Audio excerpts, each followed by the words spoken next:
क्या अमेरिका की रिपोर्ट में पाकिस्तान को हीरो दिखाया जा रहा है और भारत को नीचा दिखाने की कोशिश की जा रही है? क्या यह भारत की डिप्लोमेसी को सीधा झटका है?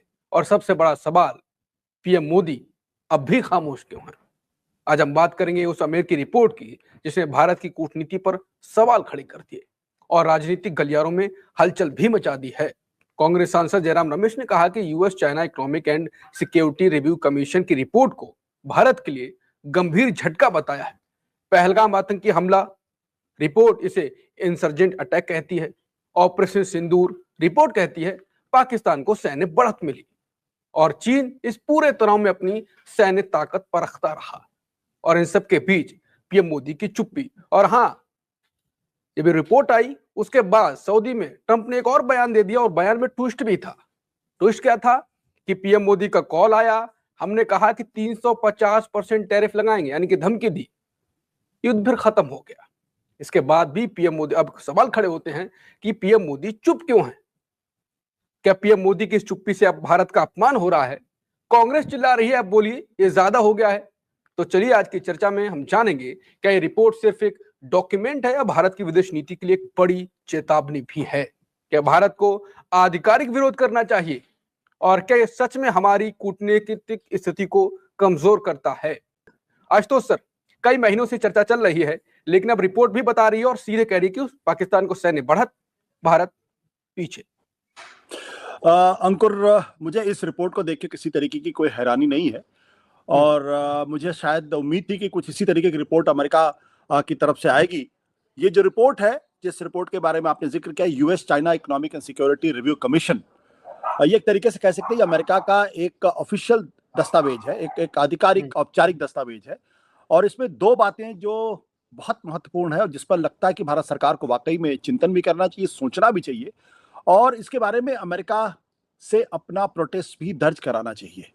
एक, पहलगाम में जो मैसेकर हुआ, जो नरसंहार हुआ, धर्म पूछकर लोगों की जानें ली गई, उसके बारे में अमेरिका ये कह रहा है या उसका कमीशन ये कह रहा है कि दरअसल ये एक इंसर्जेंट अटैक है।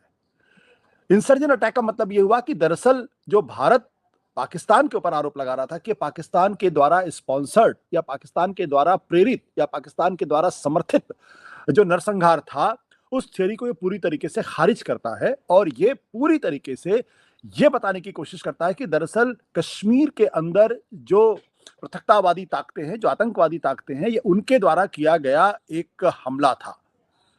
अब भारत लगातार इस मसले के ऊपर अपने बातों को कहता भी रहा है और पाकिस्तान पर उसने तीखे हमले भी किए और यही कारण था कि जब ऑपरेशन सिंदूर लॉन्च हुआ तो वो ऑपरेशन सिंदूर जो था वो पाकिस्तान को सबक सिखाने के लिए था। और आपको अच्छी तरीके से याद होगा, देश के प्रधानमंत्री लगातार ये कहते भी रहे कि हमने पाकिस्तान को घुस के मारा, हमने पाकिस्तान को सबक सिखाने की कोशिश की।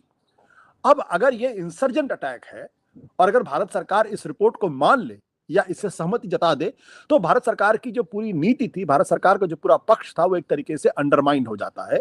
या ये कह सकते हैं कि भारत सरकार को एक तरीके से झूठा साबित करने की कोशिश US China economic and security review की कमीशन ये बात कहती है। ये बहुत ही चिंताजनक बात है। भारत सरकार को इसका फौरन कॉग्निजेंस लेना चाहिए और भारत सरकार को, मोदी सरकार को इसके प्रति अपनी नाराजगी भी जाहिर करनी चाहिए थी। और अगर अमेरिका के राजदूत जो इस वक्त हैं, उनको बुला के ये बात स्पष्ट करनी चाहिए और अपनी आपत्ति दर्ज करानी चाहिए। दूसरी बात जो मुझे लगता है कि और इम्पॉर्टेंट है, वो ये कि जिस तरीके से इस रिपोर्ट में ये कहने की कोशिश की गई है कि चीन की वेपनरी की मदद से पाकिस्तान को कामयाबी हासिल हुई भारत के ऊपर, ये दो चीजें पूरी तरीके से स्पष्ट कर देता है जो भारत बार बार, हालांकि भारत ने खुलकर कभी इसका जिक्र नहीं किया, भारत का मतलब भारत सरकार ने कभी इस बात का खुलकर जिक्र नहीं किया, लेकिन चाइना का इन्वॉल्वमेंट पूरी तरीके से कंफर्म हो जाता है कि उनके हथियारों का इस्तेमाल हुआ और चाइना पाकिस्तान की मदद कर रहा था। दूसरा, वो ये भी बताने की कोशिश कर रहे हैं कि दरअसल ये जो रिपोर्ट है, ये जो ऑपरेशन सिंदूर के दौरान पाकिस्तानी सेना को बढ़त मिलती हुई दिखाई पड़ रही है। अब इन दोनों चीजों को Pakistan military success over India in its 4-day clash showcase Chinese weaponry, यानी दोनों चीजें इसमें कि वो चीन के इन्वॉल्वमेंट को एस्टैब्लिश करता है। दूसरी बात, Pakistan military success over India, यानी भारत के ऊपर पाकिस्तानी मिलिट्री की जो कामयाबी है, ये दो बातें हैं इसमें। जबकि हम अच्छी तरीके से जानते हैं कि भारत ने किस तरीके से पाकिस्तान को सबक सिखाया, उनके 9 जो हवाई अड्डे थे उनको नुकसान पहुंचाया, और उसको झुठलाने की कोशिश कर रहा है।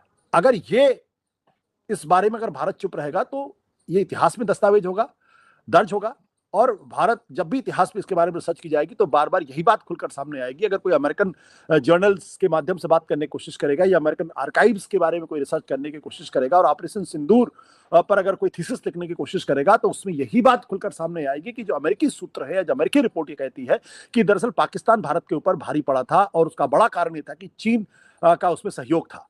उसमें अगर ये दोनों चीजों का प्रतिकार अगर नहीं होगा तो फिर ये इतिहास में एक गलत दस्तावेज बनेगा और गलत तरीके से दर्ज होगा। मोदी जी इस पे बोलेंगे नहीं बोलेंगे उस पर तो सवाल मैं करूंगा, लेकिन ये रिपोर्ट आई क्यों, क्या इनका उद्देश्य है लाने का? देखिए, अमेरिका के अंदर जो तमाम एस्टैब्लिशमेंट, जो तमाम कमीशन है, वो समय समय पर रिसर्च करते रहते हैं, अपनी रिपोर्ट करते, एक तरीके से कह सकते हैं ये उनका थिंक टैंक है। और ये थिंक टैंक अमेरिकी विदेश नीति का एक हिस्सा भी होता है और अमेरिकी समाज को और अमेरिका को कैसे आगे बढ़ना चाहिए उसकी दिशा में वो उसका एक अन्वेषण भी करते हैं और उसके बारे में अपनी राय, अपनी टिप्पणी भी करते हैं और सलाहें भी देते हैं और नीतियों को चुनने में मदद भी की जाती है। तो ये उनका एक जिसे कह सकते हैं कि आधिकारिक तौर पर उनके थिंक टैंक का एक हिस्सा है। वो तो है, लेकिन इसमें भारत को नीचा क्यों दिखाया गया? जो था, जो असलियत थी, उसे प्रस्तुत करना था। देखिए, ये नीचा क्यों दिखाया गया, ये अपने आप में बहुत महत्वपूर्ण सवाल है। अगर आप अच्छी तरीके से याद होगा कि डोनाल्ड ट्रंप का एक बयान आया जिसमें उन्होंने कहा कि उन्होंने भारत और पाकिस्तान दोनों को उन्होंने धमकी दी थी कि 350% टैरिफ हम लगा देंगे। और उसके बाद ट्रंप ये कहते हैं कि दरअसल भारत के प्रधानमंत्री नरेंद्र मोदी ने उनको फोन किया और कहा कि वो युद्ध को बंद कर देंगे। अब ये सीधे सीधे प्रधानमंत्री नरेंद्र मोदी का नाम लिया जा रहा है और सीधे सीधे बताया, अभी तक ये कहा जा रहा था कि दरअसल ट्रंप ने भारत और पाकिस्तान के बीच में बीच बचाव करने की कोशिश की है और उनके बीच बचाव का ये नतीजा है कि ये युद्ध रुक गया, सीजफायर की घोषणा हो गई और कहते थे हमने टैरिफ की धमकी दी। लेकिन पहली बार वो दुनिया को बताने की कोशिश कर रहे हैं कि टैरिफ का मार्जिन कितना था, 350% टैरिफ लगाने की धमकी उन्होंने दी थी और भारत के प्रधानमंत्री ने उनको फोन करके कहा कि दरअसल वो युद्ध रोक रहे हैं। तो अब ये टैरिफ बढ़ाया, ट्रंप ने इस बार टैरिफ नहीं बढ़ा दिया थोड़ा सा, पहले 200 के आसपास की बात, वो छोड़ दो। इंपॉर्टेंट बात क्या है कि सीधे सीधे प्रधानमंत्री नरेंद्र मोदी का नाम इसमें लिया जा रहा है और ये कह रहे हैं प्रधानमंत्री नरेंद्र मोदी ने उनको फोन करके कहा कि हम युद्ध को रोक रहे हैं। ये जो स्थिति है ये प्रधानमंत्री नरेंद्र मोदी को गलत रोशनी में पेंट करती है। अब भारत सरकार को इस बारे में भी अपना क्लैरिफिकेशन, स्पष्टीकरण देना चाहिए कि ट्रंप एक बार नहीं कम से कम 60 बार इस तरीके का जिक्र कर चुके हैं और अगर भारत इसका प्रतिकार नहीं करता है तो ये 3-4 चीजें इतिहास में दर्ज हो जाएंगी कि अमेरिका के राष्ट्रपति ने कहा 350% टैरिफ लगाने की धमकी दी और भारत के प्रधानमंत्री ने कहा कि नहीं हम आपकी बात मानते हैं, अब हमारे पर टैरिफ मत लगाइए। इसलिए ये भारत की विदेश नीति की एक बड़ी फेलियर है और बहुत कि क्या कारण है कि अमेरिका भारत का पक्ष लेता हुआ दिखाई नहीं पड़ता है। वो भारत को एक ऐसे देश के तौर पर पेंट करना चाहता है कि वो भारत एक कमजोर देश है और वो अमेरिका की धमकी और बंदर घुड़कियों के आगे झुक गया। प्रधानमंत्री ने खुद राष्ट्रपति को फोन करके कहा कि हम युद्ध को रोक रहे हैं। तो ये तीनों जो स्थितियां मैंने आपको बताई हैं, ट्रंप का ये बयान, 350% टैरिफ लगाने की बात, प्रधानमंत्री नरेंद्र मोदी को उनको फोन करके कहना हम युद्ध को रोक रहे हैं, साथ ही साथ जो ये कमीशन की रिपोर्ट है, सिक्योरिटी कमीशन की रिपोर्ट यूएस चाइना का, उसमें पाकिस्तान की सेना को बढ़त की बात की गई है और चाइना का इन्वॉल्वमेंट की बात की गई है। ये चारों चीजें भारत के लिए बहुत ही डैमेजिंग है, भारत सरकार के लिए बहुत डैमेजिंग है और ये भी इस ओर इंडिकेट करता है कि भारत की विदेश नीति न केवल पूरी तरीके से असफल रही है बल्कि भारत जो है, मोदी सरकार जो है, वो अमेरिका को या दुनिया को समझाने में नाकामयाब रहा है कि पहलगाम जैसा क्रूर नरसंहार होने के बावजूद भी दुनिया उसका कॉग्निजेंस उस तरीके से नहीं ले रही जिस तरीके से लेना चाहिए और पाकिस्तान जैसा देश जो आतंकवाद उसकी विदेश नीति का एक बड़ा हिस्सा है उसकी तरफ गद्दारी करते हुए वो दिखाई पड़ते हैं, जो वाकई में चिंताजनक बात है। आपको क्या लगता है, क्या उम्मीद है मोदी जी अब बोलेंगे? क्योंकि आपने खुद कहा कि तो इतिहास में दर्ज हो जाएगा जो भी अमेरिका की तरफ से वो डॉक्यूमेंट देख के बोलेगा। तो देखिए, जब से सीजफायर पर अमेरिका के राष्ट्रपति डोनाल्ड ट्रंप ने बोला है उसके बाद से प्रधानमंत्री नरेंद्र मोदी ने सीधे उसका जवाब देने की कोई कोशिश नहीं की है। मुझे लगता है कि अब जो पानी है वो नाक से ऊपर गुजर रहा है।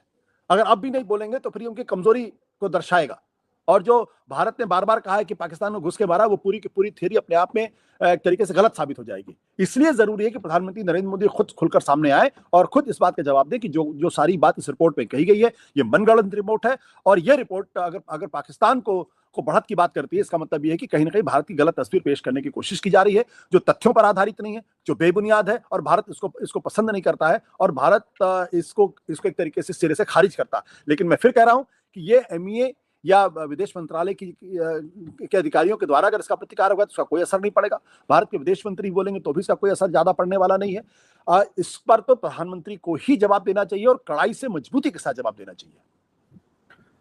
तो अब ये तो सवाल तो अंत तक बना रहेगा। शुरुआत से ये बात तो हो रही है कि पीएम मोदी खुद बोले एकदम से सबका मामला ही खत्म कर दें, जो ट्रम्प बार बार कह रहे हैं झूठ बोल रहे हैं, तो झूठ पीएम मोदी जब खुद बोलेंगे झूठ बोल रहे हैं तो पूरा ट्रम्प का जो बना बनाया जो जाल है फालतू का वो ट्रैप खत्म हो जाएगा। लेकिन पीएम मोदी नहीं बोल रहे हैं, इस पर भी हम चर्चा कर चुके हैं क्या कारण हो सकते हैं। कुल मिलाकर अगर विदेश मंत्रालय की तरफ से ही बोला गया तो ये फिर तो बात आगे बढ़ेगी और ट्रम्प जो चाहते हैं वो होता रहेगा।